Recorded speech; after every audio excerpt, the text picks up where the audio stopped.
Hi everyone, my name is Ashley. I'm a SharePoint specialist with Stratos. So welcome to our next Points to Share live webinar. This webinar will be on how to manage controlled documents in SharePoint, and today we have Steve taking us through a demonstration. So the webinar will cover what a controlled document system is, why you need one, common business cases and scenarios, a functional demonstration, and then we'll have a Q&A at the end. The Q&A questions is now live, so you can ask questions throughout the webinar. Just bear in mind that there is a 10 to 20 second delay when you're asking questions, so just listen out. Yeah. So the Q&A is using chat and it should pop up on the right hand side of your screen. So now I will pass over to Steve to start today's webinar. Good morning, everyone. Thanks for joining us today. We've got a record number for our this webinar, which is great. So either this is a hot topic or you wanted to hear from me. So I think many of the people that are on the call today will know me, but for those of you that don't, I'm the Managing Director of Stratos Technology Partners, and I'm also a Microsoft MVP for the SharePoint platform. Primarily focused on SharePoint Online these days, but I do delve back into the old stuff from time to time as well. So today's talk, as Ashley mentioned, is around controlled documents. So this is something that we see as a real value add that SharePoint can provide above the standard document library features that people use. What is a controlled document? Well, it's a system really for supporting the life cycle of a document. Usually where there's some sort of compliance or regulatory requirement around that document, or maybe some sort of quality control process. So you quite commonly see them in things like quality systems. A few of the common reasons why you would need to implement a quality system in your environment would be things around compliance, so improving your ability to comply with legislation or other requirements that you may have from a compliance perspective. Improving quality management in general, and an example of that may be taking a manual process and automating the manual process around quality systems, such as forms, templates, procedures, etc. Making information transparent to the organisation. This is particularly useful where you've got organisations that are distributed, so you have people across a variety of sites or locations, and you want to ensure that people are seeing the same documents and that they're also given the opportunity to contribute towards the development of those documents. That takes us into collaboration. Again, one of the real strengths of SharePoint as a platform is its ability for document collaboration wherever people are, if you're working from home, if you're working in the office, or you're working across multiple sites, or even with external parties. So we'll talk about some of the document management functionality later as well. Consistency across the organisation can be a challenge, particularly where organisations are merging. We've seen several examples of this over the last year or so within our own clients where organisations merge and are then trying to match up the procedures between the two organisations, or streamline or standardise between them. But for a period of time, you need to have documents from both. And the final common reason for this is really access control. And when I talk about access control here, I'm meaning about control of who can access the documents themselves, but also what happens with those uncontrolled copies. So the hard copy printout that appears in a folder on a desk or is pinned on a wall somewhere, as well as those document copies that would previously have been emailed around, downloaded to your local machine, or even attached to other systems, say an ERP as a procedure, or things like ProMat.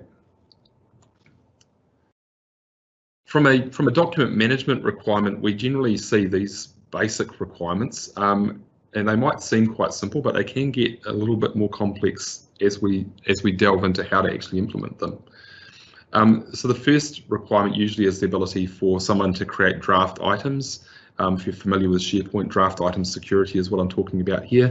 But the ability for the editors to edit and update documents whilst the live version of that document is still the one that is seen by the rest of the organisation.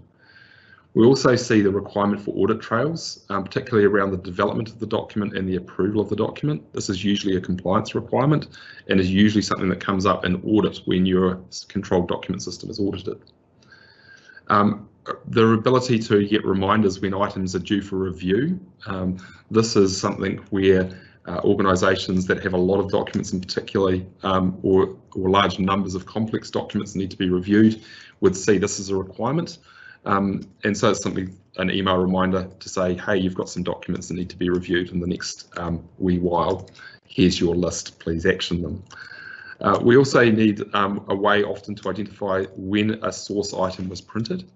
And also when we have things like so like the ability to know how long that document's actually valid for. So there's some protocols in some organisations for that scenario, and I'll demonstrate that as part of the demo.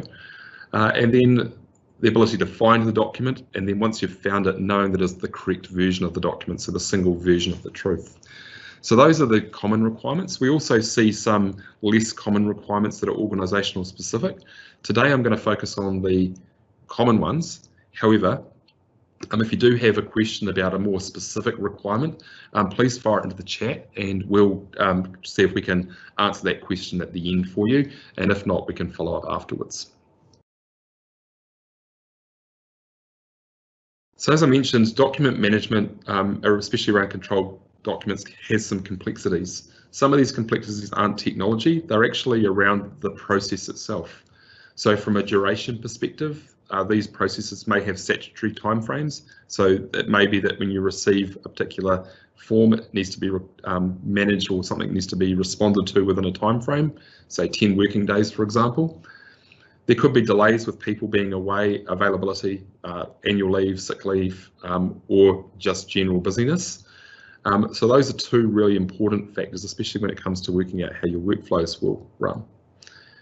We also generally have, your typical demo example will be a single approver.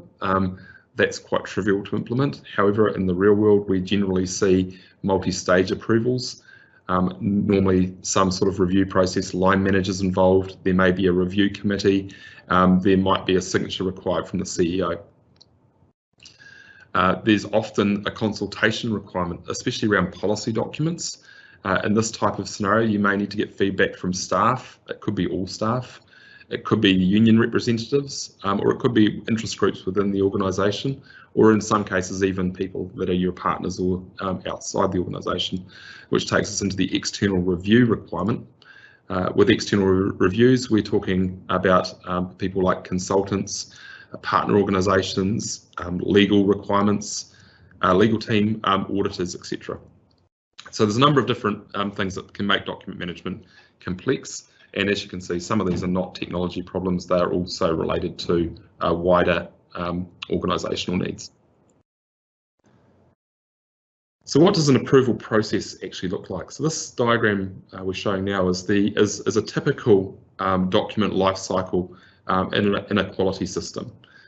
So where we start on the left-hand side, the authoring box, is normally we start off with a draft document, and that document is developed. And it's usually not developed in isolation. There's usually some sort of consultation process. The authoring itself could be several people working on the document together before going to the organisation for consultation. And at that point, there'll be some feedback that comes back, which is input into the document. So that may go through this particular cycle several times before being sent off for approval. The approval process itself often in a simple solution would be a single person, but in a more complex solution would be multiple people. So there may be a requirement here for parallel approval, in which case, say for example, you have a quality manager, a finance manager, an operations manager that all need to sign off, and those people can sign off in any particular order. We don't want to do that in serial, one after the other, because that generates delays in the approval process. So we're better off in this scenario to do those approvals in parallel, because we don't care which order they're done in. However, we might find that some people approve and some people decline, and so there may be a feedback loop occurring at that point. Once we have approval of all of those first stage approvers, we'll then send the document off for a signature. So that signature might be from a director, or it might be from the CEO of the organisation, or it may be a committee that actually signs off and approves the final version of that document before it's published and becomes active. The published document is now visible to the organisation, and this is the one that we work off as our working copy of that particular document. At some stage in the future, that document will be reviewed. So that's the green line going from the document back down to the start of the process. And you'll see that this process will continue throughout the life cycle of that document. At some point in the future, the document may be archived and replaced or superseded, but for in a typical scenario, that document won't be deleted. It will continue to live in some form, whether it's a variation on the current document or a new document replacing it, in which case we start back at the authoring process. Have we got any questions, Ash? Not so far, no.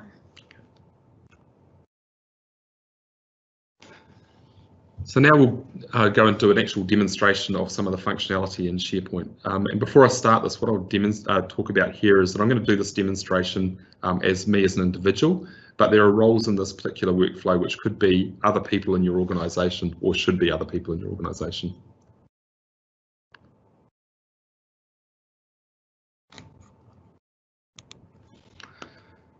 So on my screen at the moment, I've got a standard Microsoft Teams site.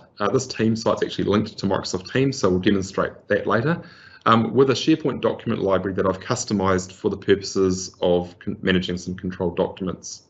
So in this case, it's a procedure library. Now, your site itself may have multiple libraries, or it could indeed, in fact, have multiple sites, depending on how you need to structure content. That becomes down to organisational need and really how you design your document management solution. The purpose of this site really is to demonstrate some of the functionality that you could implement and explain some of the features. So let's have a quick look at what we've got in our library itself. So this, on the left-hand side, we have our document library file name, and then I've got some custom fields in here which I've added for things like sending for approval, so that I don't have to click through the approval menu. A draft status for that document. So is the document itself a draft or approved document? You'll notice I've also got an owner field, a review field with a date, the document version number. So this is the internal SharePoint document version number, and a department that this document is assigned to. In here, I've used column formatting to highlight particular items in my library that may require attention. So I've put green formatting here, for example, to show items that are approved, so they're easily visible at a glance. I've got some date formatting over here, which shows me dates which are less than 30 days into the future, to show me documents that need to be reviewed urgently. I've also added in a couple of other clever little bits of column formatting, which we can share with you afterwards if you'd like a copy. The first one is the send for approval button, and the other one is this little email address next to my sender here. So if I wanted to send, for example, an email to this owner, I can click their name and it will pop up an email formatted with their name and some details, so that I can quickly send an email to that person rather than having to go into Outlook. It's just a little convenience factor. Another thing that I've turned on in this library is the SharePoint document ID. Now, the document ID feature itself allows me to create a globally unique identifier for a document, and more importantly, a permanent link, so that if I need to link this document to somewhere outside of SharePoint, I can do so. And if the document is renamed or a new version is published, the document ID remains the same, meaning the link doesn't break. So let's have a look at a couple of features that we could use in here. I've created a Word document template, and the document template I've attached to the document library. So if I click the template, it'll start a new document for me automatically using my template. And you'll see the template's got a bunch of pre-populated information in here. And down the bottom, if I click into the footer,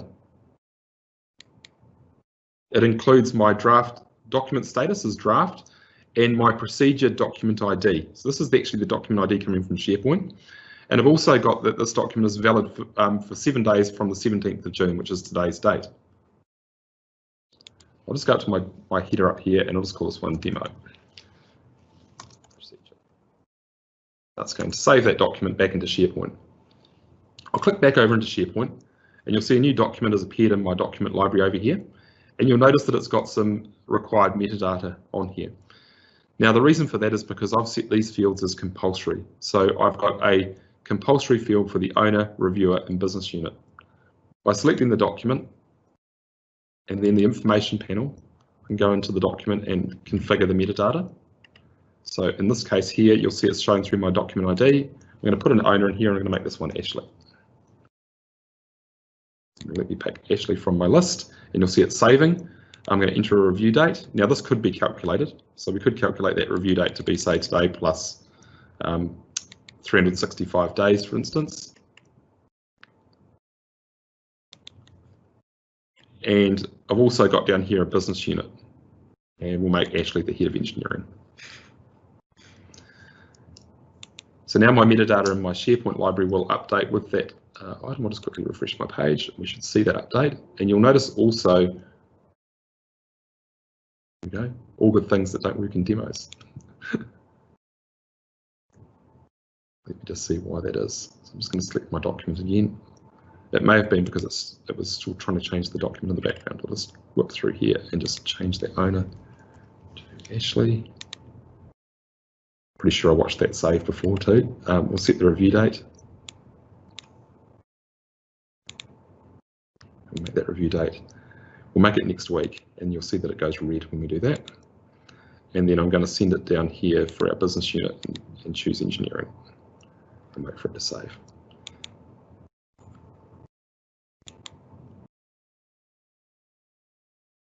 Again, it's not saving my metadata. I'll need to go and have a look at why that is. Document's open. Oh, the document is open, that's why. Thank you. Thanks, Ashley. Okay. Let's just give that one more try just to prove that that was actually the case. So I'll just go into here, go back down to the bottom. You'll see it's highlighting that it's missing metadata. I'll go down here to my owner, try again, third time lucky. Enter in our date in here, and now select our business unit. Now I can see it's saving the metadata up into the form here automatically, and it was because I had the document open. Okay, so there's a wee thing to remember there about the document open. Now you'll see the review date, because it's not more than 30 days into the future, has gone red straight away, so it's highlighting to me that that document is in need of review. Now, let's assume that Ash has gone away and we've worked on this document and we're now ready to send it for approval. So using the send approval button here, or the old way to do it in SharePoint is to right click and choose Power Automate and then send the reminder this way. However, to make this a bit more convenient, we've added a button. So I'll send that document for review. And now what's going to happen when I do that is it's going to start the workflow. It's going to pop the workflow notification, workflow information form up. This form can include additional fields, so you can put, for example, additional reviewers in here if you wanted to, or dates or and things, and you can use that metadata from that to drive the workflow. So I'll just say, please approve and run the workflow. So what that's doing in the background is it's starting the flow, and that flow is going to do a couple of things for me. One of the things it's going to do is it's going to send a mobile notification to my phone because I have the Flow app installed, and that notification, when it goes to my phone, is going to allow me to do a remote approval. It's also going to send an email to my mailbox, and what should happen is if I go, it takes usually, here we go, so my procedure document has come through. I just saw the notification pop up here, so this is where everything goes wrong. Okay, here we go. So I'm going to go into my review in here, and my review document.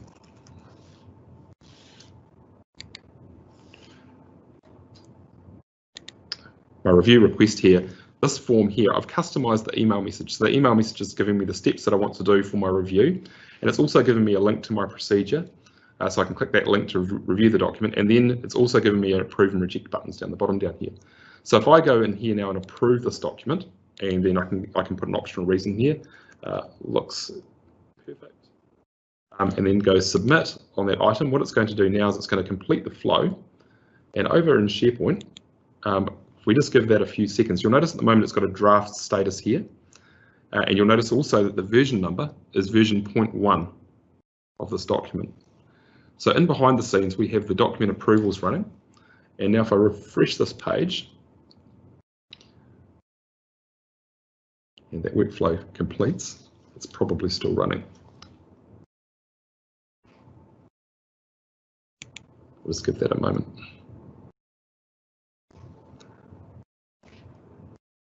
You're probably not going to believe that this worked perfectly this morning when I tried this immediately before our webinar. Just give that a moment. So sometimes Flow does take a minute to run through, or it could be that it's actually failed for some reason, in which case my demo is not very good. What should happen is it should pop up down here with an approved status, and the version number should become a major number, so 2.0, for example. What we'll do from here is I'm just going to jump over to the home page and show you a couple of other things you can do while we wait for that to run. So on the home page of my SharePoint page, I've made a friendlier looking page for my approvers or my controlled document system visitors. They can come to the site and they can see any documents that are assigned which are reviewing in the next 30 days. They've also got a view that I've created, which is just a me view. So show me documents where those are my procedures to look after.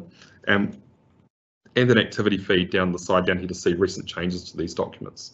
Now, you'll see the column formatting comes through from the SharePoint library, which is quite nice.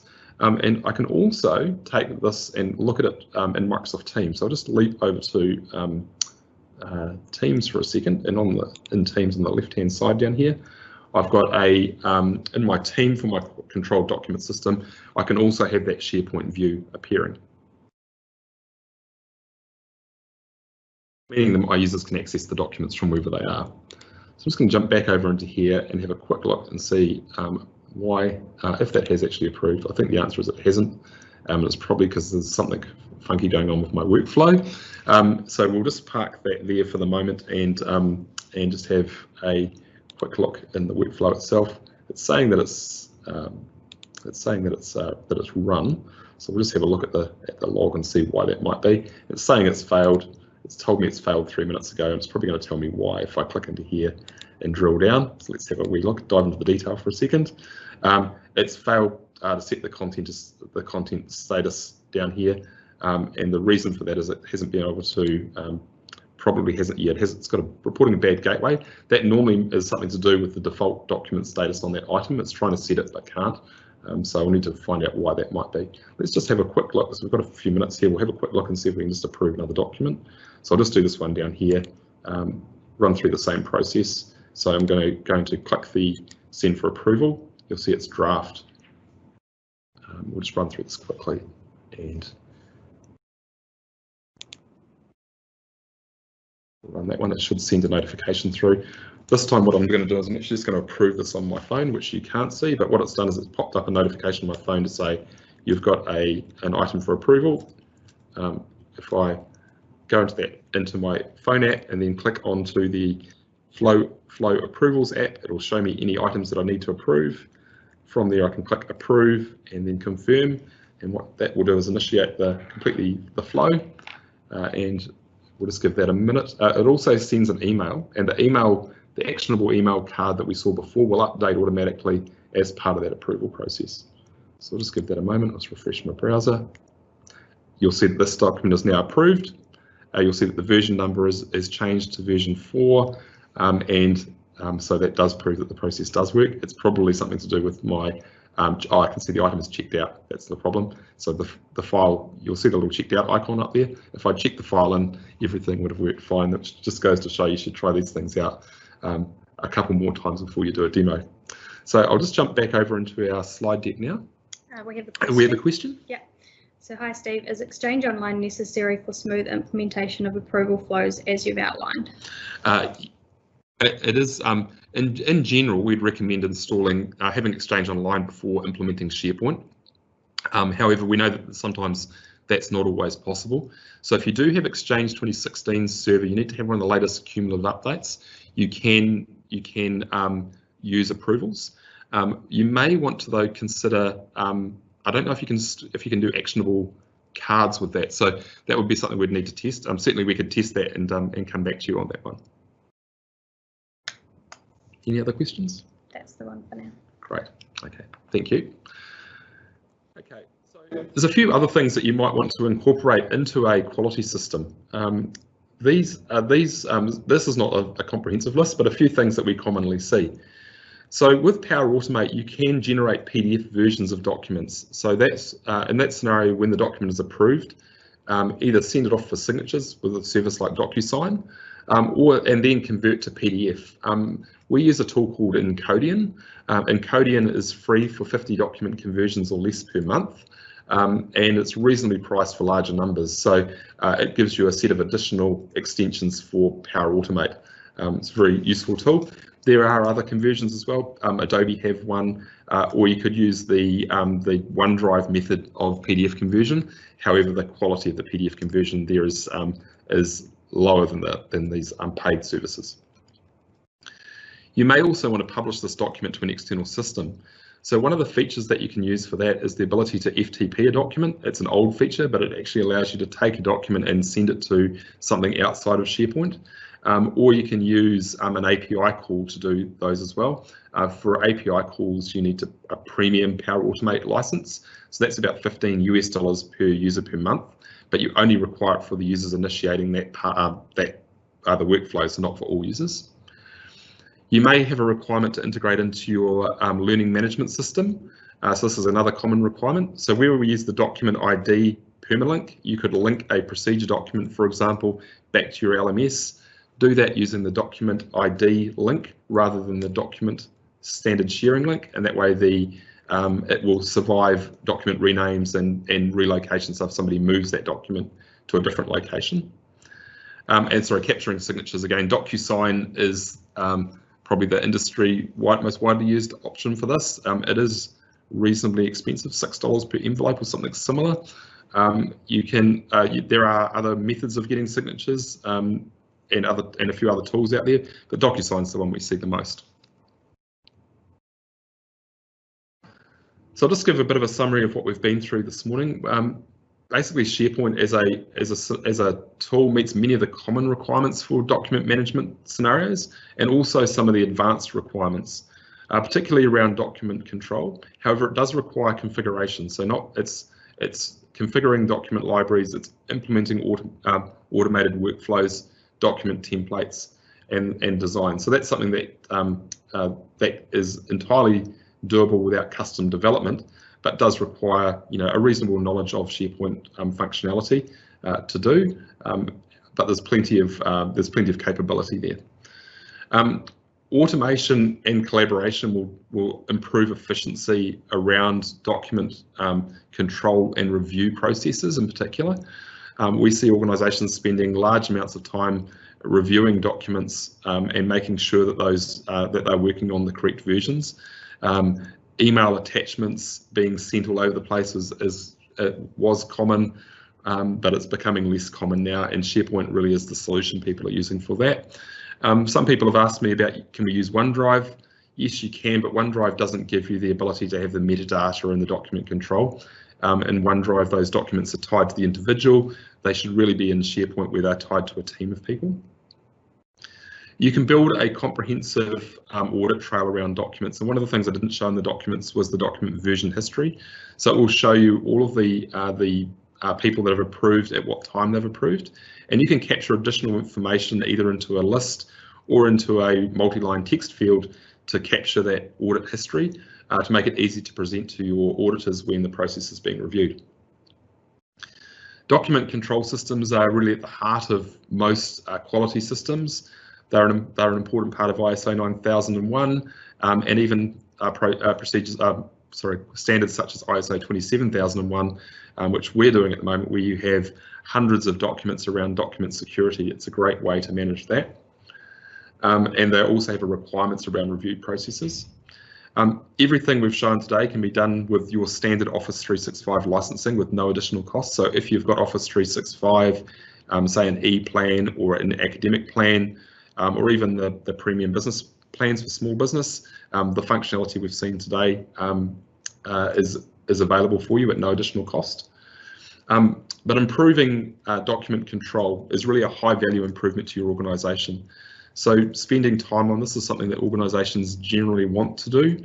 It's a value to the organisation, and it has lots of benefits around risk and document and risk and compliance, which are ticked when you implement these types of solutions. So that's really everything I wanted to talk to you about today. We've got some time left for questions, so if anyone's got questions, please pop them into the chat. If you don't, sorry, we've got some there now. Yeah, we've got a few here. We've got a few questions. Are the approval comments stored against the document? This is a really good good question. So the answer to that is that they are. What I might do is bring back my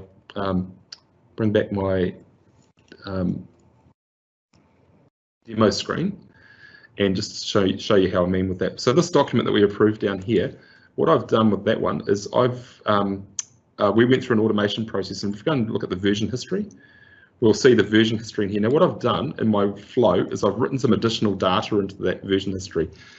So I've put timestamps and approvals and things in here. And the way I've done that is in my my workflow, I've got this update document properties option. And in here I've included, sorry, actually if I go into the edit view, it'll be easier to see. Drilling down in my workflow, I can write data into a text field. And when I do that, of course, it increments the version number. So I'm doing it all in one hit down at the end down here. And what I'm doing is in this little section here, I've included a multi-line text field as a metadata field against the item, which I don't show in the views because it makes the display a little funky. But what I've included in here is the modified by date and person, and then a status. And then I've also included the history, so it appends the history to itself. So then what I end up with in SharePoint against that item, if I look at the properties of this item, is a field down here with history that has all of my history written to it. And this is, I can include additional things in there. So that could include the comments from the approvers and so on into that field, or any additional metadata that I wanted. Next one. Can you automate doc ownership changes? Yes, you can.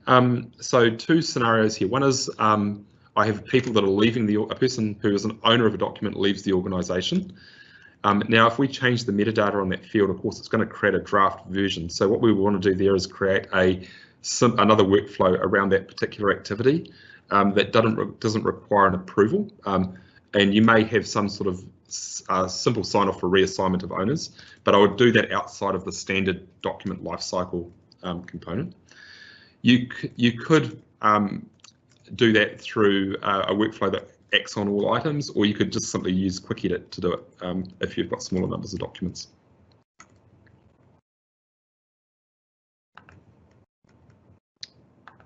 Next question, please remind me what you recommend as the best PDF converter tool.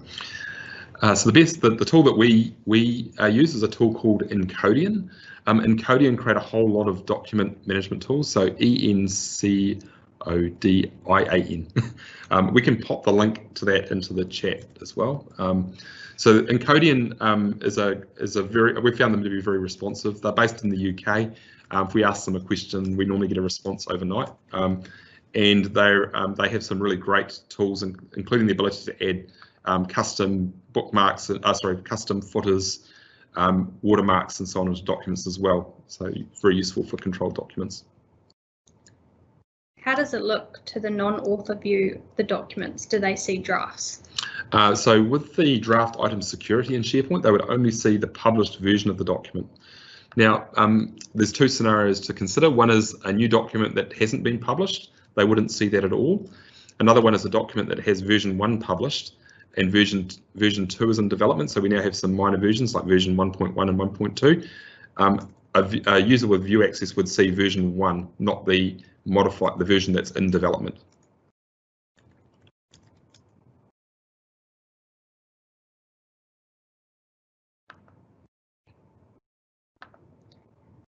Hi team, when is it best to use Teams to display SharePoint Online content file libraries? Pros and cons, please. Very good question. There's no right and wrong answer to this. I think the answer is put the documents where people work. So if a person is working or a team of people are working in Teams, presenting those documents into Teams is convenient for them. They don't have to jump between SharePoint and Teams. If the person is largely SharePoint focused, or you're presenting documents in an intranet type scenario, then of course present them inside SharePoint. But it really comes down to the user need. I would start with the user requirement or need before designing the solution, and rather than the other way around.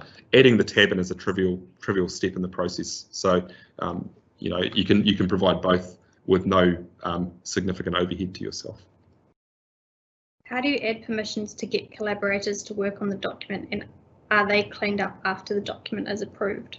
Again, you can do that with workflows. So Power Automate supports the ability to set document permissions. It does that through creating a sharing link. And of course, that sharing link can also be revoked through workflow as well. So if you had a stage in our document lifecycle where you wanted to send that document out for collaboration and then remove that option afterwards, you can do that. And because it's a sharing link, you can also set the permission level. So do they have view access only, for example?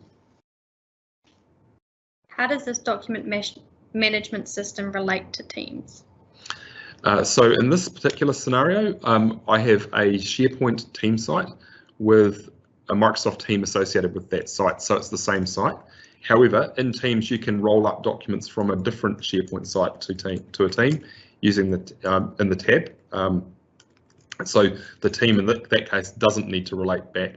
And in my demo scenario, it does.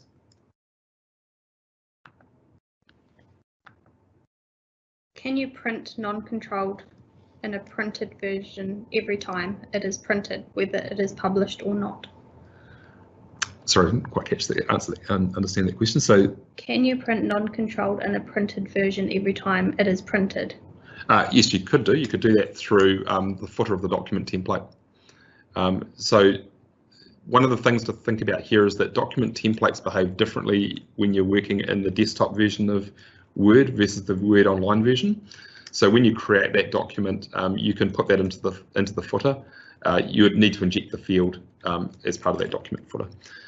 There's also differences between how Word documents, Excel files and PowerPoint files behave, what options you get in footers. So just be mindful of that when you're working with footers. The encoding tool can also do that. So if you generate a PDF version, it can say if printed if uncontrolled.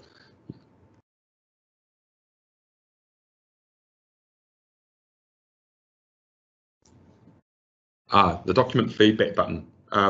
So in my scenario, it's just a button. What it can do is it can link to a Microsoft form. The scenario might be that you want to allow people to provide feedback on a document without actually editing the document.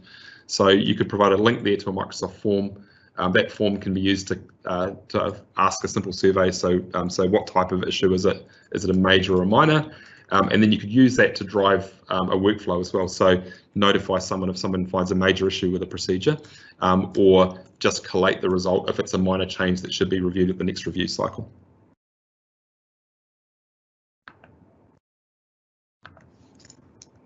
Can you version control Visio diagrams? Yes, that's an easy one. So Visio diagrams can be version controlled. SharePoint supports about 300 document formats or common document formats with previews and so on. So any document in a SharePoint library can be document controlled.